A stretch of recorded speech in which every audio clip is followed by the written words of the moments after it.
Bonjour à tous et bienvenue sur Darumacha DIY. Dans la dernière vidéo, on avait commencé les rénovations de la toiture et avions retiré l'intégralité de l'avant-toit. Dans cette vidéo, on va poser le nouvel avant-toit. Voici l'idée.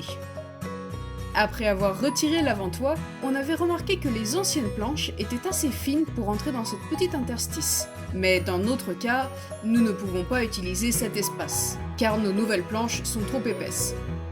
Du coup, il a fallu trouver une autre solution. On va donc devoir ajouter des colonnes en bois sur toute la longueur. Et ainsi visser les planches dessus.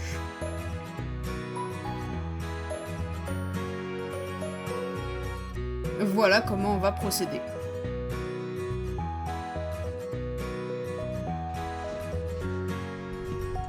L'espacement entre chaque rangée est plus ou moins la même. Et on n'a pas besoin d'être précis au millimètre près pour couper les colonnes.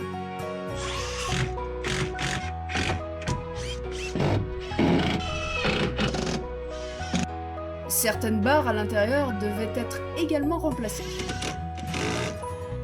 Alors que je mesurais et coupais ces colonnes en bois, lui les fixait.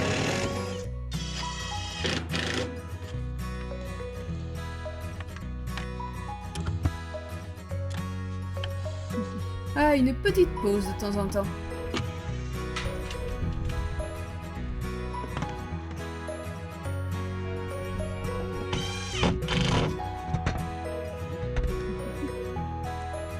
C'est pas facile d'accès.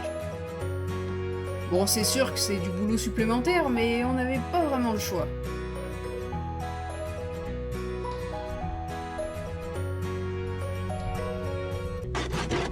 Il y avait 2-3 planches à l'arrière de la maison qui n'étaient pas endommagées. Du coup, on les a laissées et avons uniquement retiré l'ancienne peinture. Pareil pour les rebords.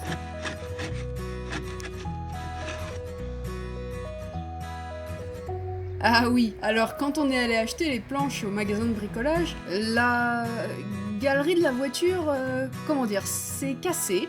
Bon, heureusement pour nous, il n'y a pas eu d'accident et personne n'est blessé. Même les planches ont survécu. Dougie a un petit peu souffert quand même. J'ai rien dit. Bon allez, il est temps de poser ses planches.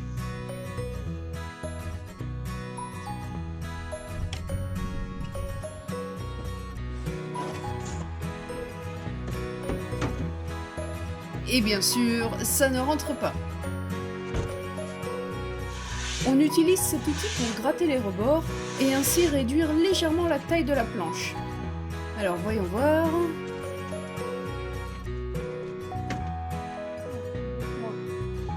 Ah ouais, c'est toujours difficile au tout début. Après plusieurs essais... Beaucoup d'essais...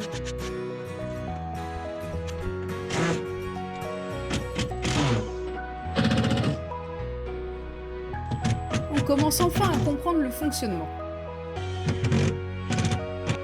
Vous avez remarqué ce qui vient de se passer?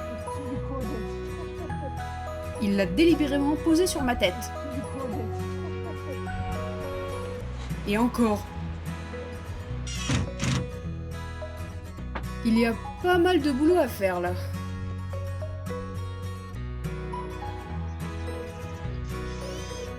En même temps, c'est vraiment le bon timing pour rénover la toiture. Sachant qu'on approche de la saison de pluie, c'est mieux de le faire avant.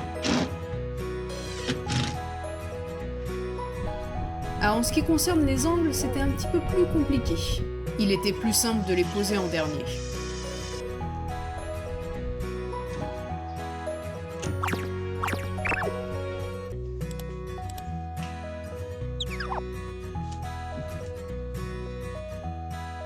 On s'inquiétait beaucoup pour ce coin-là. Les barres en bois sont si proches de la toiture en tôle. Mais non, ça va jamais rentrer là.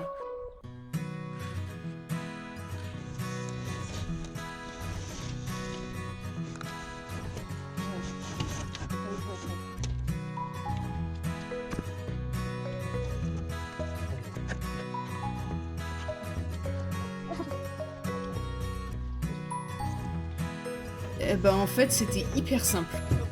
Comme quoi. Surpris, mais à la fois soulagé.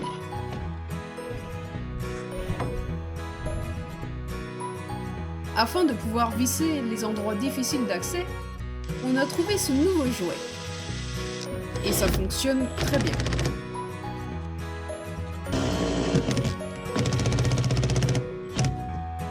Bon, maintenant il faut visser de l'autre côté de cette planche.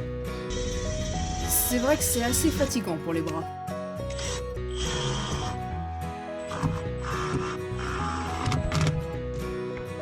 Ok, alors comment on fait là?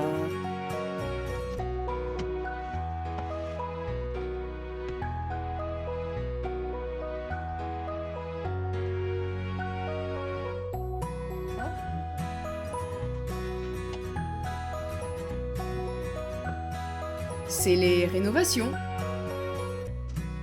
Ce toit est vraiment unique. Il n'y a pas vraiment d'espace pour travailler là. Ah, satané moustique. Ouais, il s'est mis à pleuvoir.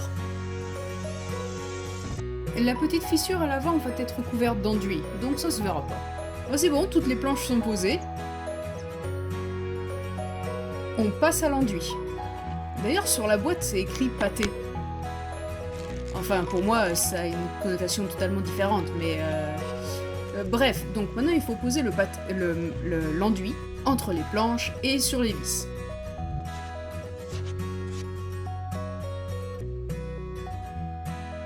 Bon, ça ne se voit peut-être pas au premier abord, mais en fait, je suis pas hyper à l'aise d'être à la plus haute position de l'échafaudage. Ça bouge énormément. C'est peut-être dû au fait que les pieds ont été posés ainsi?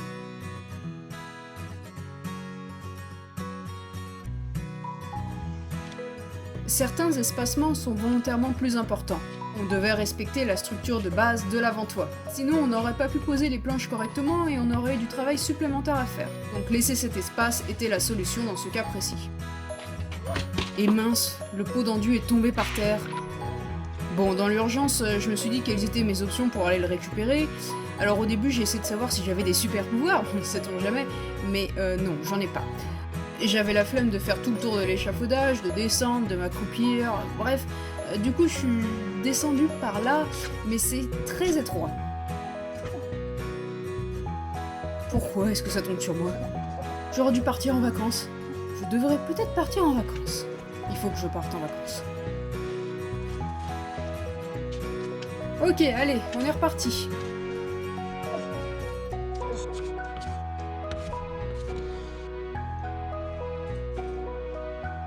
On se retrouve toujours dans des positions un peu bizarres lorsqu'on rénove.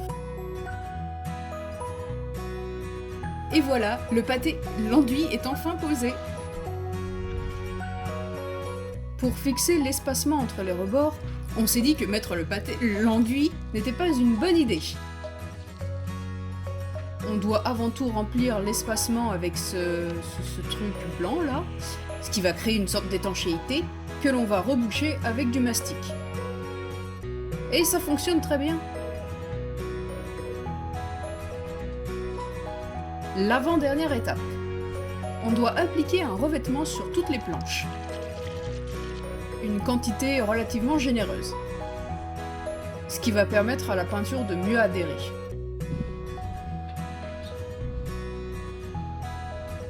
J'aurais dû faire de la gymnastique avant de commencer les rénovations.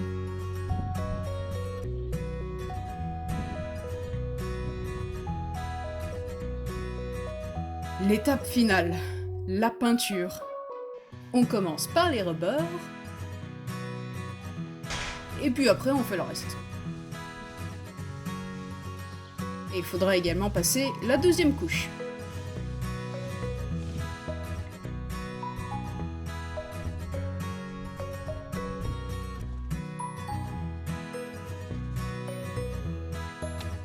Ah, encore ce coin compliqué. Au-delà du fait que cette zone soit complexe, il faut savoir que le soleil est littéralement en train de cuire la tôle en métal. La même tôle en métal sur laquelle je suis allongée. Je brûle! Non, franchement, c'est quand même mieux qu'avant, non? Allez, c'est presque fini.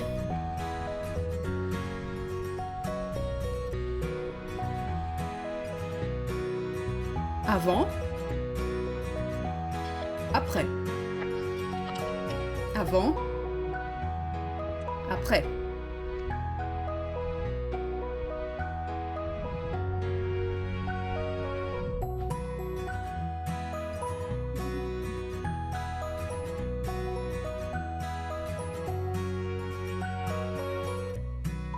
Il nous a fallu environ 20 jours pour rénover entièrement l'avant-toit. C'était pas facile, il faisait chaud, mais franchement ça valait le coup.